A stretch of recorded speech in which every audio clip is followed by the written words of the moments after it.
सुरेंद्र राजपूत, उदयवीर सिंह, मलूक नागर और अनुराग डांडा। पहले मैं चाह रहा हूं जरा अपने दर्शकों के लिए वीडियो एक बार वो फिर से प्ले करिए जरा। अजय पाल शर्मा का वीडियो, बंगाल चुनाव में यूपी के आईपीएस हैं, ऑब्जर्वर के तौर पर बंगाल गए हुए हैं। जरा इसको आप भी सुनिए, जरा फिर सुनिए। उसको बता देना कायदे से। ये बार बार जो खबरें आ रही हैं कि उसके लोग धमका रहे हैं, तो फिर अच्छे से खबर लेंगे, फिर बाद में रोना पछताना मत।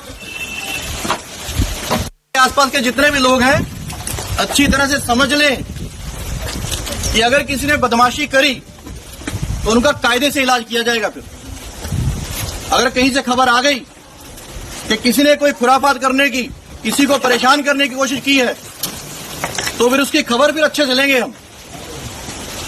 ये जहांगीर के घर वाले भी खड़े हैं, उसको बता देना कायदे से।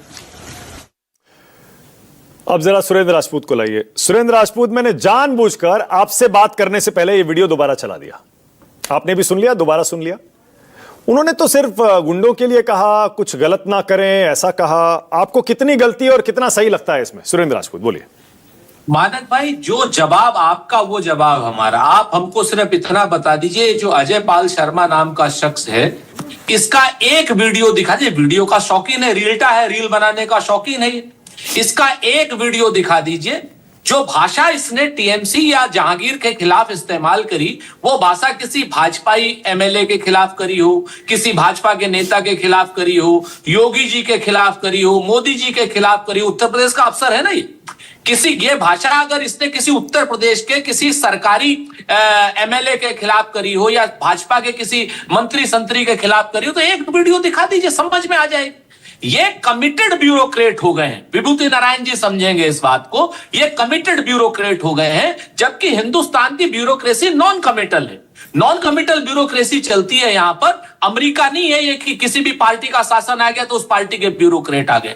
तो ये कमिटेड ब्यूरोक्रेसी की तरफ हिस्सा है और ये लोकतंत्र पर सीधा हमला है। विभूति नारायण ने साफ कहा, कहने लगे विभूति नारायण जी कि भाई आपका काम क्या है? आपका काम है वहां की लोकल पुलिस को असिस्ट करना, वहां के लोकल एसपी को असिस्ट करना, और आप खुद ही सिंघम बने, करम रिवॉल्वर लिए टहल रहे हैं, बदतमीजी कर रहे हैं लोकतंत्र के एमएलए से, जिनका रुतबा चीफ सेक्रेटरी के बराबर होता है। आज मलूक नागर हमारा विरोध करेंगे, लेकिन मलूक नागर को मैं पहले कह दूं, यही अजय पाल शर्मा कल की डेट में आपके पास आएगा और यही अजय पाल शर्मा जब आप हमारी तरफ आ जाओगे इसी तरीके से बदतमीजी करेगा। तो याद रखना, लोकतंत्र को बचाना। अच्छा सुरेंद्र भाई एक काम करिए, फिर तो लगे हाथों उसी सांस में यह भी कह दीजिए कि पश्चिम बंगाल में चुनाव एकदम बढ़िया होता है, फ्री और फेयर होता है, निष्पक्ष होता है, कोई चुनावी हिंसा वहां पर नहीं होती है, कोई किसी को डराया धमकाया नहीं जाता है।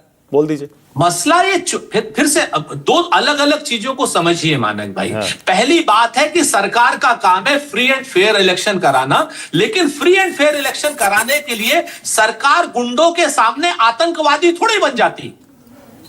आप अगर क्या नाम एक गुंडा है तो सुरेंद्र भाई एक सेकंड आप इतनी ईमानदारी से आप अपनी खरी खरी कहते हैं, मन की बात कह दीजिए ना, आज फिर से कह दीजिए ना कि वो देखिए ठीक है, मान लिया अजय पाल शर्मा गलत कर रहे हैं, लेकिन ये भी मान लीजिए कि पश्चिम बंगाल में जो चुनाव होते हैं हमेशा हिंसा से भरे हुए क्यों होते हैं, क्यों वहां पर डर का माहौल रहता है? बोलिए ना उस पर। आज मुद्दा जो है, मैं आपसे कह तो रहा हूं कि हिंसा के बदले प्रति हिंसा तो दुनिया को अंधा कर देगी।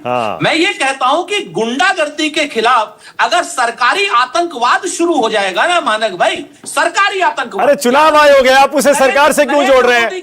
चुनाव आयोग है वो, चुनाव आयोग का आतंकवाद, चुनाव आयोग का आतंकवाद, ज्ञानेश कुमार का आतंकवाद। अगर ये लोग आतंकवादी हो जाएंगे, सरकार अगर आतंकी हो जाएगी, तो फिर आम जनता की सुनेगा कौन? नहीं, मेरे ख्याल से आतंकवादी शब्द का इस्तेमाल सही नहीं है चुनाव आयोग के लिए और सरकार के लिए। मैं फिर से करूंगा, खाली चुनाव आयोग के लिए नहीं कर रहा हूं मैं सिर्फ चुनाव आयोग के लिए नहीं कर रहा हूं, उन सब लोगों के लिए कर रहा हूं जिन्होंने सीएपीएफ के अधिकार का दुरुपयोग कर रहे हैं।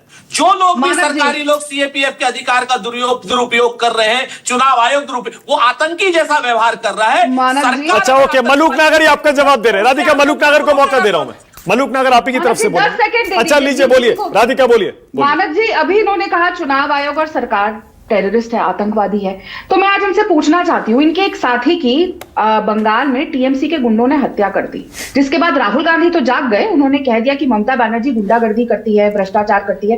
क्या ये बोल सकते हैं कि वही ममता बनर्जी जिसने साफ तौर से अभी धमकाया है कुछ दिन पहले कि केंद्रीय बल तो चले जाएगी, उसके बाद आपने यहीं रहना है, क्या उनको आतंकवादी बोलने की हिम्मत बिल्कुल, है? बहुत बढ़िया एक राधिका, वन सेकंड, बहुत बढ़िया, वन एक सेकंड, लाइन में बता बहुत दीजिए, बढ़िया, सुरेंद्र अगर- राजपूत, बहुत बढ़िया। इलेक्शन अब जवाब में दीजिए। आतंकवादी है हम तो किसी ममता भी बनर्जी जो आप ही के लोगों को मार रही है वो आतंकवादी किसी भी नहीं है। तरीके की गुंडागर्दी हो उसको हम आतंकवाद कहेंगे। अरे आपके चाहे वो कार्यकर्ता की गुंडागर्दी हत्या हो गई, ममता सुरेंद्र भाई। बनर्जी हो, चाहे वो गुंडागर्दी ममता कहिए बनर्जी ममता की हो, बनर्जी और चाहे गुंडागर्दी है, गुंडागर्दी करती अमित है, शाह की वो हो। आतंकवादी दोनों ही है। आतंकी हैं, दोनों ही आतंकी ममता बनर्जी हैं। आतंकी ममता है। बनर्जी की भी गुंडागर्दी आतंकवाद है और क्या नाम अमित शाह की गुंडागर्दी भी आतंकवाद है और अमित शाह बड़ा आतंकवादी गुंडागर्दी है। करी है अमित शाह बड़ा गुंडा है। अरे नहीं, ऐसे नहीं, देखिए ये अरे बड़ी सुन, नहीं, बड़ी देखिए बात को नहीं, नहीं, ये- हमने किसी जब- को नहीं जब मारा आप इनके कह- नेता मैं को ना बोलने ममता की बनर्जी के लिए हिम्मत ना बोलने बिल्कुल की हिम्मत नहीं है ये मैं बात- क्या नहीं ये ना बात- चुनाव आयोग के लिए तो- ना सरकार के लिए ना ममता तो- बनर्जी के लिए ना अमित शाह के लिए किसी के लिए भी प्लीज ऐसे शब्दों का इस्तेमाल मत करिए। सुरेंद्र भाई थोड़े से पैशनेट हैं, भावुक हो जाते हैं, लेकिन प्लीज शब्दों पर थोड़ा काबू रखिए। मलूक नागर जवाब दीजिए, उसके बाद उदयवीर सिंह और अनुराग ढांडा आ रहा हूं आपके